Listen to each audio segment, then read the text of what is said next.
Hello my fellow YouTubers, this is SBF here with another video for you, and so I'm going to talk about, going from my 250 onto my 600, which is now the R6, but first, I want you guys to point out something different on my bike.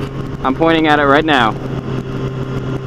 Come on, you guys got to know this, you know my bike, and that too. If you notice either of those things, comment it, and I'll say what they were at the end of the video. Okay, so I started riding on a Ninja 250 when I was 16, and the reason being, financially, I wasn't in the greatest position. Obviously, I didn't have a buttload of money to go fork out for a nice bike. Secondly, it made my parents feel more comfortable about it. Third of all, it would cost less in insurance, and it's not as scary if you drop it. Like, dropping your Ninja 250, it's like, oh yeah, it sucks, I dropped my bike, lame. But, dropping your 600, that's like your baby, it's like, yeah. So, which I did crash recently, which hopefully if I upload these in the right order, you will have already known that. But yeah, point being that, moving from the 250 to the 600 was a pretty big transition. The 600 is obviously a lot more heavy. It's a lot more aggressive, a lot more powerful. Like, the foot pegs on the 250 are way further forward, which, I mean, you guys probably already know that.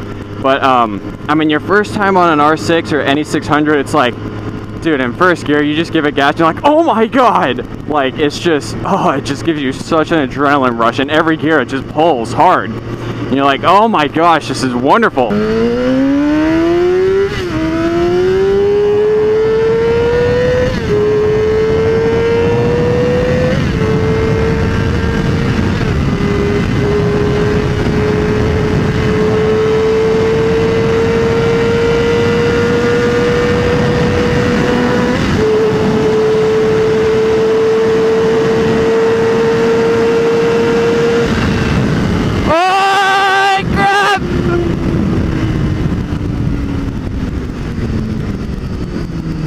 Holy freaking balls.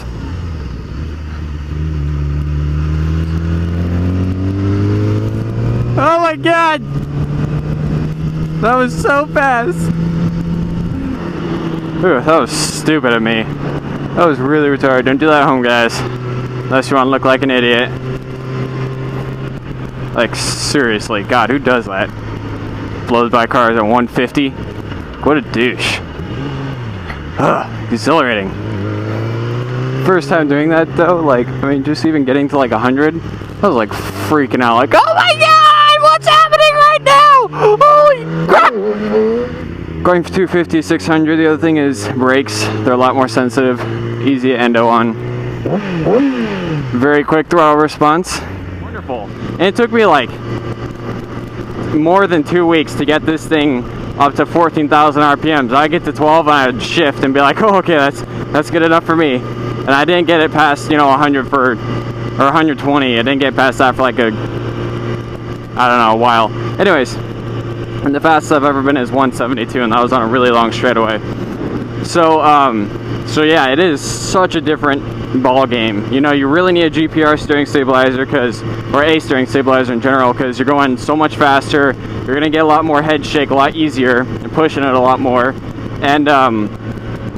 And just everything about a 600 just feels so much more race-like. Your riding position, the suspension, which you should make the front hard if you're if you ride sport-like instead of just city riding. But boy, it's a nice change. You'll love it. I'm telling you that if you're on a 250 right now. So it was, yeah, just a huge change. I loved it. Spent about $6 grand on this thing. That was like after all the maintenance and paperwork and stuff, and it's wonderful. The thing with the 250 is that you're gonna be a lot more in your power band. So like, I could literally pull out of my driveway and just pin it, just floor as fast as I can go out of my driveway, getting all the way up to 12,000 RPMs. And then that, gets you going relatively fast. I mean, it's probably equivalent or better than a Honda Accord or whatever. And So yeah, you're doing that on your 250, whereas on an R6 or 600, you don't get in the power band very much. Like, I don't get it to 16,000 RPMs, as you can see here. I don't get to 16,000 RPMs very often, because that's fast. Like, it pulls really, really hard. Stuff gets real at around 8,000 RPMs. Point being, 250s that make around 30 horsepower, and it's enough to get by. You can, if you shift out and get all the way into the power band, you can usually make passes and stuff. Whereas on the 600, it's like you just keep it at 6,000 RPMs, 8,000 RPMs, just give it a little gas and go, you know? You don't have to shift down. Only do you really need it in the power band at the high RPMs when you're really trying to haul ass. So yeah, that's definitely a big difference there. And just all around, it's just a lot nicer of a ride. Just so smooth, and you'll just look at it afterwards and be like, oh, I love it, you know? But it's a good thing to get a 250 first, I believe, because, I mean, some people don't know what their limits are and they can't handle it. I know I crashed a few times now. And also, it saves you money initially, as long as you're smart and you get the right one. Plus, if you drop it, what's the big deal? You know what I mean?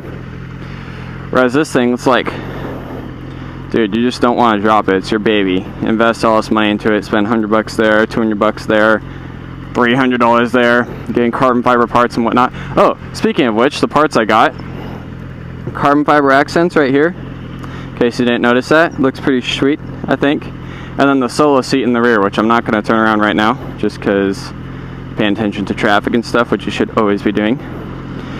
And but yeah, I got the solo seat too, and a Ride Rich sticker on the swing arm. You guys can be totally happy right now. So yeah, that's pretty much it between the differences, or like just my transition, how I felt. Just every moment I'm like, oh my god, this is amazing. And then like the first 2 weeks to a month, you're just perma-grin the whole time you're riding. You're just like, oh, I love this.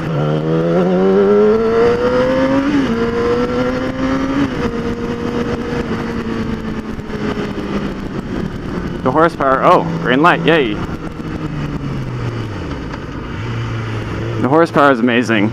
You just have to know how to respect it and how to use it, and not get in trouble, and not pop wheelies all the time, which I'm not going to say I've never done, but I'm not very good anyway. So yeah, that's it for this video. And be sure to rate, comment, subscribe. Let me know what bike you started on, why you started on it, what 600 you want to get. I know a friend of mine's getting a CBR 600, nice bike. And that's it. That's SBF out for the day. Have a nice day, guys, and enjoy your ride. Okay, make a left. Okay. Oh, and guys, check out my Instagram at StreetBikesForever. It's very awesome. I upload lots of pictures, have like 1,500 followers, which I am working on daily. And I will upload videos of the R6 and my brother's Ducati. Cool, guys. See ya. Solo seat, carbon fiber. Hell yes.